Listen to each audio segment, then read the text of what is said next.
I'm Draco Self-Important, and I think you should listen to me. I also think you should like and subscribe. Please subscribe, please. Uh, so let's continue deprogramming, shall we? Uh, Guys, gals, non-binary pals? I don't know. Silly. Probably not the appropriate greeting for the audience I'm aiming for, right? We're going to talk about projection and gender dysphoria among the cis. But first, we're going to talk about comments because I missed a comment from like 2 videos ago from my high value men video because it got filtered because that was one of the ones that I screwed up when I uploaded and forgot to turn off the comment moderation. So I've turned it off now. So hopefully I won't have any more missing comments. But this person, what is this? Ponali Ramos 9773. A high value man is someone who is of high value to someone else. They're everywhere and they exist. And frankly, I think it's a ridiculous conversation topic. If you're going to be ridiculous, at least be entertaining, you bastard with no claim to the throne born of incest. Now, they did use punctuation, but that last sentence, that the at least be entertaining, you bastard with no claim to the throne born of incest, there's no punctuation there, so it makes it sound like we're talking about a throne the throne is born of incest. Not, I'm presuming this was supposed to be an insult toward me. Um, you know, so I said my point is it's not an objective value. Someone high value to me almost certainly does not have the same characteristics as someone you see as high value. Trying to live your life complying with arbitrary measures of value seems unpleasant, but you do you. I'm not sure what the throne incest shit is about. Is that a Game of Thrones reference because I was talking about Peter Dinklage or some weird Adam and Eve reference? I am confused. Thanks for the engagement, though. Yeah, bro, like, here's the thing. I'm not saying that people don't hold value to other people. I'm saying that people don't have an inherent amount of value based on some arbitrary societal scale such that you can sit a group of people down and they're all going to rate people the same based on the like, it's all subjective. So, like, such anger, man. Like, seriously, like, oh, you think you can help me? Well, fuck you. Well, okay. Like, if you want to be miserable, go off, King. Like, I don't know what you want from me. Eh. So yeah, yeah, I don't know. It made me laugh. It made me laugh because it got so angry at the end that it was just a random, like, and this is the problem, man. That you get so angry at everyone and everything that like you can't possibly connect with people because you're just mad at everybody. I don't know, man. But we'll talk about that in a minute here. But we've got more comments from my user random string of characters. Um, Basically talking about her dysphoria related to her opinions of manliness, right? And recognizing that that is most likely projection, right? Um, da, da, da, da, and also saying something about trans men being more attractive to people than trans women, um, which I don't know that I find that to be. I mean, I sleep with dudes. I had an easy time because of that. The few times I did like try to like, yeah, yeah, no, I did not have as easy a time with women. Like, it just nope.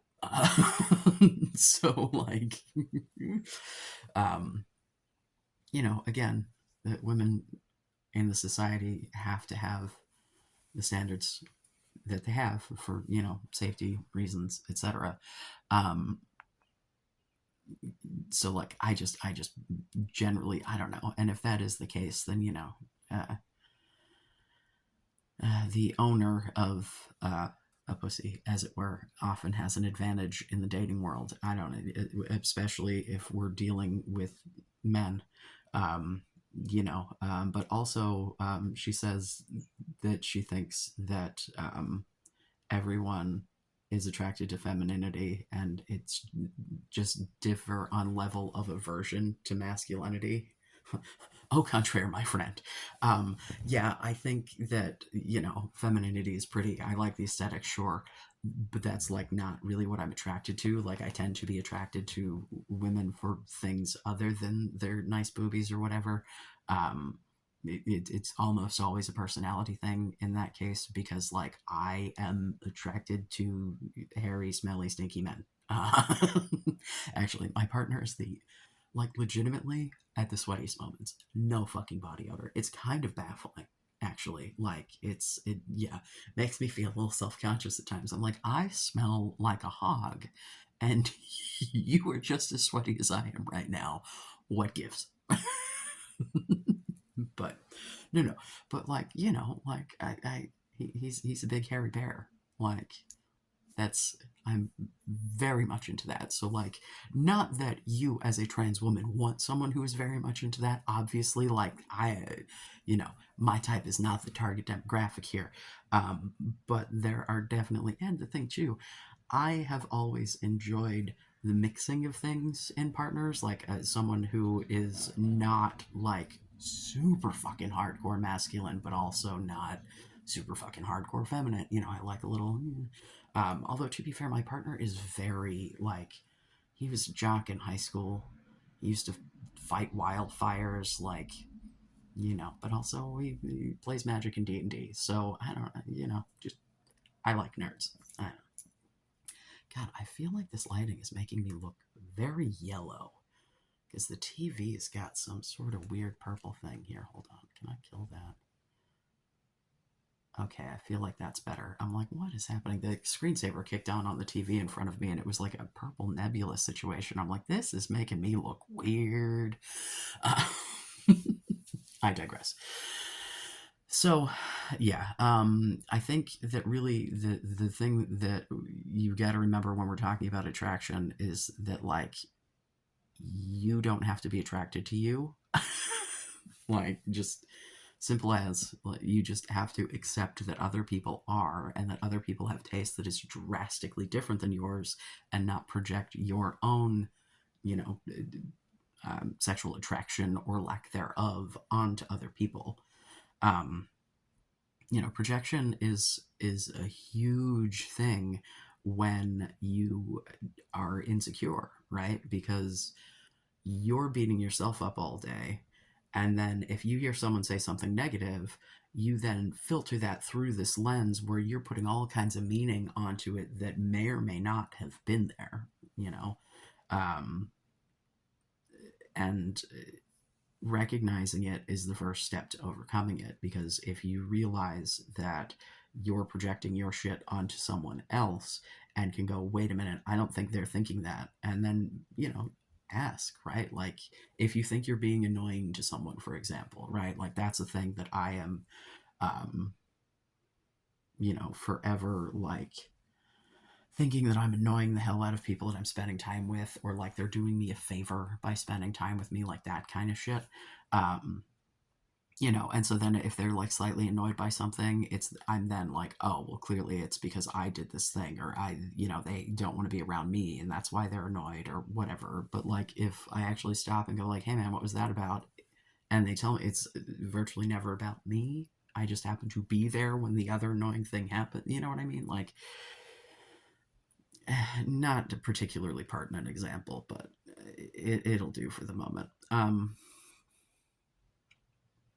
You know, the other thing that dawns on me in this, and I think why there is like the overlap of um, you know cis male incels and trans women who still relate to this, it's the being socialized as a man thing, right? Like, it's the same way that I was socialized as a woman. It's why I come here to you to say this is what women need, because like I was trained into those things, just like y'all, if you are or not identifying as men currently.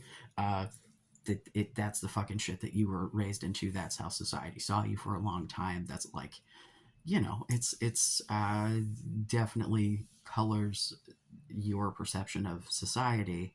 And there are a lot of messages, much like our first commenter, and where you're told that there's a very objective, like, system of value that men are graded upon, and that if you do not meet up to those things, that you are not man enough. And I genuinely think that incels who are going to talk to you about height dysphoria and fucking looks, and it's gender dysphoria. You're having gender dysphoria about the gender that you were assigned because you do identify with that gender, but you don't feel like you're meeting the expectations. And here's the simple truth, my friend: there is no right way to be a man, any more than there is a right way to be a woman or anything else. Like, that's just not how it works. um, that, like, people are complex. People are a mix of different, wants, needs, behaviors, emotions, what have you. And it is impossible to be all man, all woman, all, like, it's just not how people work. And if you expect that everyone else thinks that this is what's required in order to have a relationship, and you're holding those beliefs because you've, been black pilled, as it were, right? You've gone down this rabbit hole where you've been told that this shit is all out of your control. And at a time, that's comforting, right? To be like, oh, it's not like me, it's society. Like, I'm not the problem here. And in the moment, it's like, oh, thank God. Like, okay.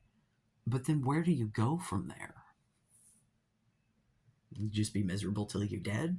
That seems very unpleasant, especially since I think you're wrong. Like,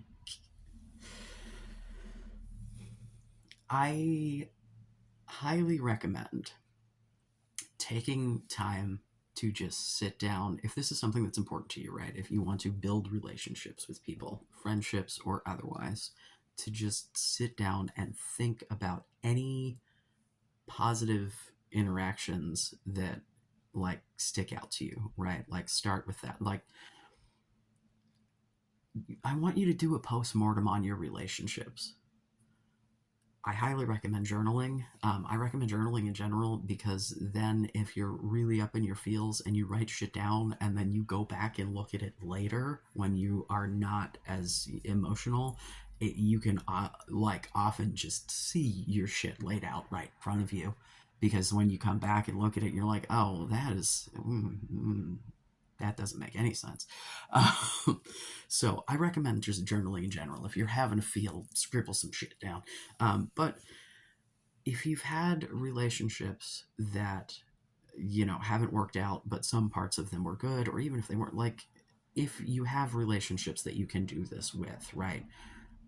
Friendships or romantic, really sit down and think about, like, what happened, right? What things were going well? What things did you like about the way you interacted?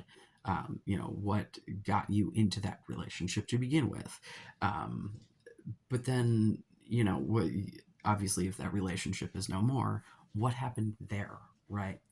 Um, and the biggest thing that I think that you want to focus on there is trying to identify both people's responsibility for anything that didn't go well. Because usually when there's a breakup situation, right, one of two things happens. The more common is you blame the other person for everything. They're the fucking asshole. You were perfect. They're awful.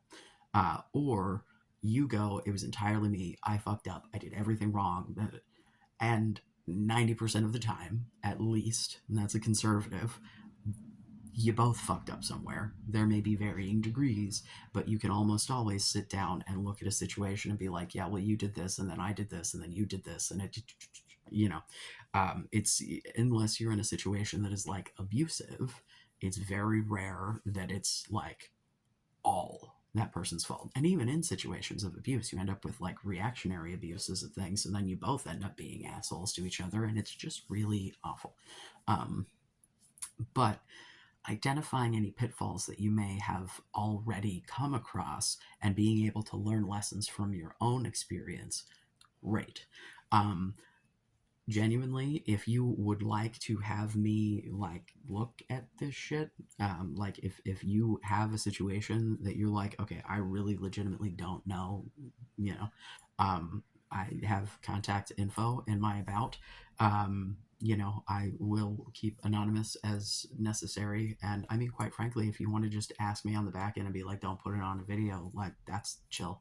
um Depending on how complex and what you're asking will depend on, but like, you gotta, if you can't see it, then you want to run it by someone who you think is going to give you a good perspective. I, for this particular kind of activity, don't recommend like a blog style. I don't think that putting this out on the internet for a general audience is where you start with this. Once you get to a point that you can dissect your own shit, um, then putting it out there, it can be good, because then you can filter through the responses that you're getting a little more easily, and to kind of identify what things are valid and what things are not.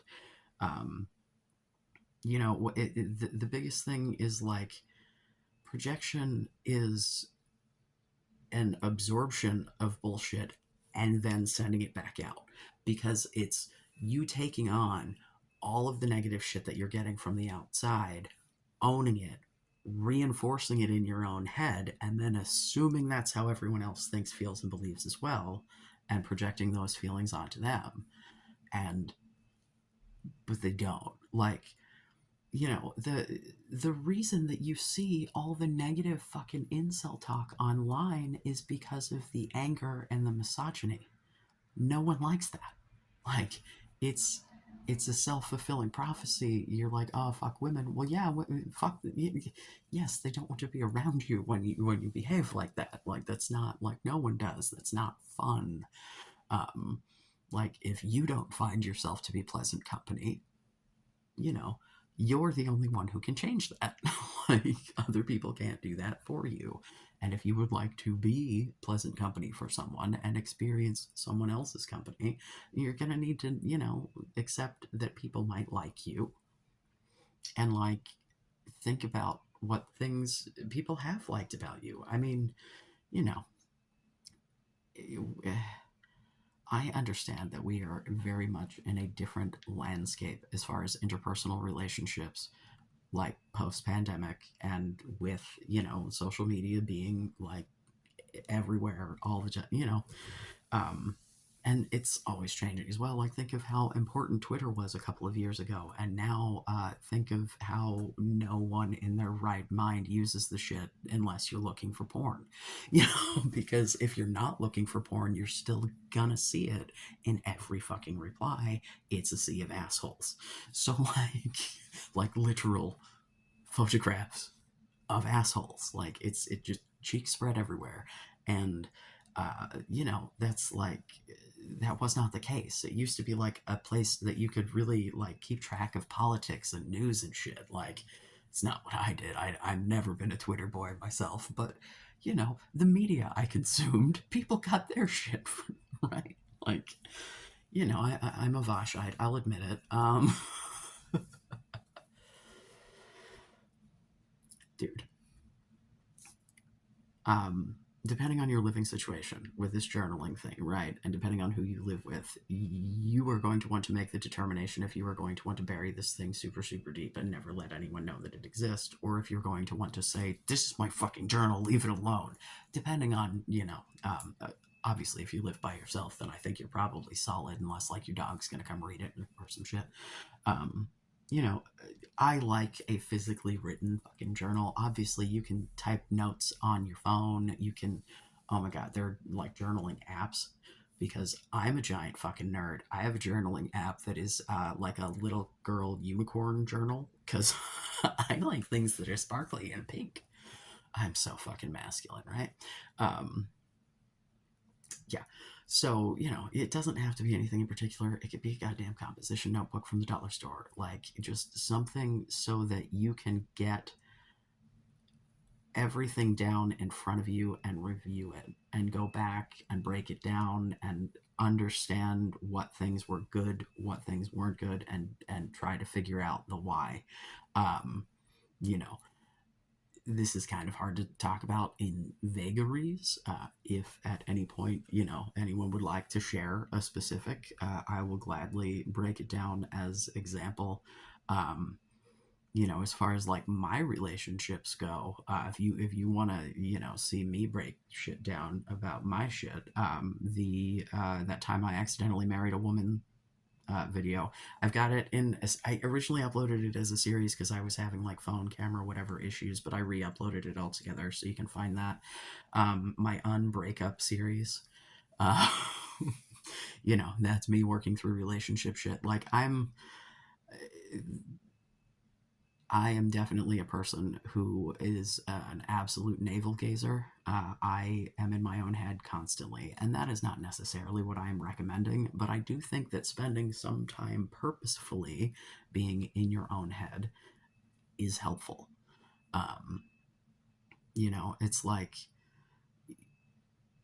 you, if you're tearing yourself down, if you're insecure about being around other people, you're not taking care of yourself, like, showers, haircuts, fucking whatever your version of self care is, you're not exercising, not doing things that you want to do, not letting yourself be happy even when you should be, taking all criticism to heart, self criticizing.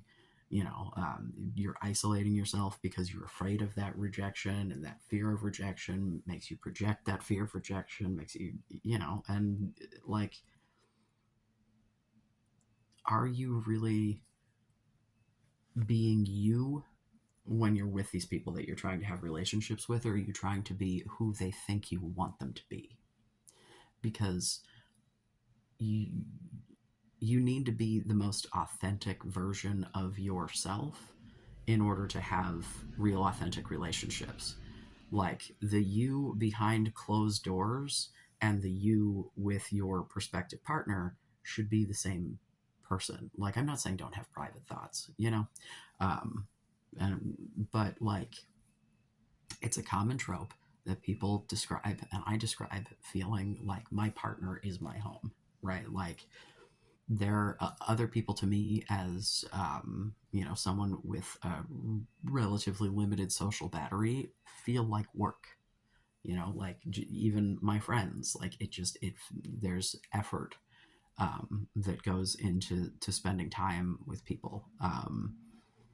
And I you could just sit there in silence and everything is chill. And I mean, like, it was like that with my brother as well. Like, we could just, we used to do the as I described it, the autistic parallel play thing, where like the kids will play next to each other but not together, because I'd be like watching YouTube or playing some fucking Star Trek game on my phone, and he's playing, Elden Ring on the TV. And um I don't know, man. Relationships come in lots of different varieties that can be very fulfilling in different ways. And, as you've got to, until you feel secure in the relationship part, like the friendship part, you have, honestly, take sex off the table for yourself. Do it yourself. Get a nice toy. I don't know, invest in something nice for yourself. They make real nice toys. Yet again, this is if you've got the money. But before you start like trying to date, make sure you're solid on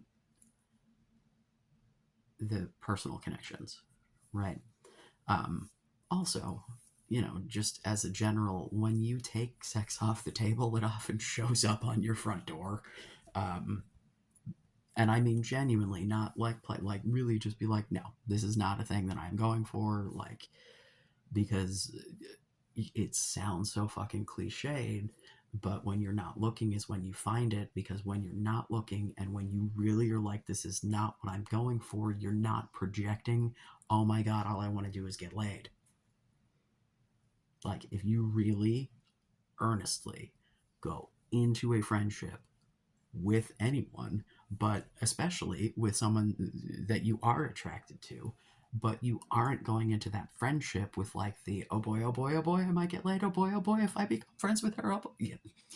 Just like, this person seems cool, I would like to get to know her, I would like to be her friend, and then maybe, um,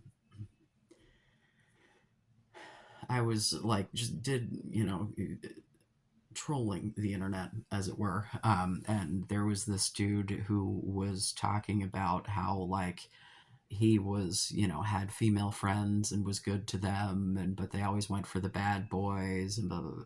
But then he also talked about how, like, he didn't let his female friends talk to him about their relationship problems because he felt that it was emasculating. So then that, is a huge signal to his female friends that he doesn't see them as like people and equals and friends, only as a potential fuck. And the fact that like they're not fucking him means that they are not of as much value to him as they could be. And so what, like, if a woman feels like she has to earn your affection with sex, that's not pleasant. That doesn't make one feel good as a person. Like, people like to be in relationships with people who just want to spend time with them. I mean, the, yeah. And I mean, I say all of this as someone who, no shit, is like, I am hypersexual. Like, I just, especially on the testosterone, man, like, it took my already higher than average sex drive and turned it up to like 27 out of 10.